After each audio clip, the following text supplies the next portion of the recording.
కుటుంబ సభ్యులు పెంచి గొంతు విప్పి బాహాటంగా మీడియాకే చెప్తా ఉన్నారు. మరొక వైపు పారిశ్రామికవేత్తల తలకి తుపాకీ పెట్టి బెదిరింపులు, దౌర్జన్యాలు, గూండాగిరి, రౌడీయిజం. ఇక ఇవన్నీ చాలన్నట్టు ఇవాళ కొత్తది ఇంకోటి. చివరికి తమ మాట వింటలేరని చెప్పి ఐఏఎస్ అధికారులను కూడా బలిపశువులు చేసే స్థాయికి ఇవాళ రాష్ట్ర ప్రభుత్వ వ్యవహారం ఉన్నది.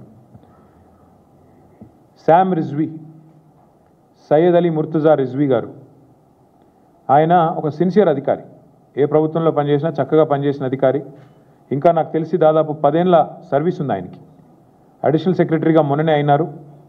అంతా బాగుంటే ఈ దౌర్జన్యాలు, దుర్మార్గులు ఇట్లాంటి వాళ్ళు లేకపోతే ప్రభుత్వాన్ని నడిపే వాళ్ళకి సోయి ఉంటే బహుశా క్యాబినెట్ సెక్రటరీ స్థాయిలో, అంటే భారతదేశంలోనే అత్యున్నత స్థాయి ఒక ఐఏఎస్ అధికారికి క్యాబినెట్ సెక్రటరీ, ఆ స్థాయికి పోయే అవకాశం ఉన్న అధికారి సయ్యద్ అలీ ముర్తుజా రిజ్వీ.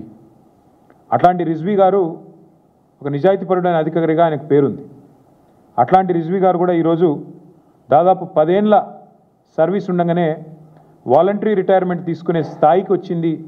దౌర్జన్యాలు, దుర్మార్గాలు, అరాచకాలు అంటే ఎంత దరిద్రంగా ఈ ప్రభుత్వం నడుస్తున్నదో, ఎంత నికృష్టంగా ఈ ప్రభుత్వంలోని మంత్రులు, ముఖ్యమంత్రి యొక్క వైఖరి ఉందో దాన్ని బట్టే చెప్పొచ్చు. ముఖ్యమంత్రి గారి అల్లుడికి ఓ టెండర్ కావాలంట ఎక్సైజ్ డిపార్ట్మెంట్లో, మంత్రి గారి కొడుకేమో ఆయన కాకుండా ఇంకెవరికో ఇవ్వాలంట. సో ఇద్దరు పంచాయతీ అన్నమాట. ముఖ్యమంత్రి గారి అల్లుడు, మంత్రి గారి కొడుకు. 500 కోట్ల టెండర్ పంచాయతీ ఇది. ఈ టెండర్ పంచాయతీలో మధ్యలో నలిగిపోయిన రిజ్వీ గారు ఇవాళ 10 సంవత్సరాల తన సర్వీస్ను వదులుకొని నాకు వద్దు ఈ దౌర్భాగ్యపు ప్రభుత్వం, ఈ దౌర్భాగ్య పరిస్థితి అని చెప్పి రాజీనామా చేసి వారు వాలంటరీ రిటైర్మెంట్ పెట్టుకొని తప్పుకునే పరిస్థితి వచ్చింది. వాలంటరీ రిటైర్మెంటు ఆయన పెట్టుకుంటే, అప్లికేషన్ పెట్టుకుంటే ఇది బయటికి ఎట్లా వచ్చింది వ్యవహారం మొత్తం కుంభకోణం అంతే. మంత్రి గారు జూపల్లి కృష్ణారావు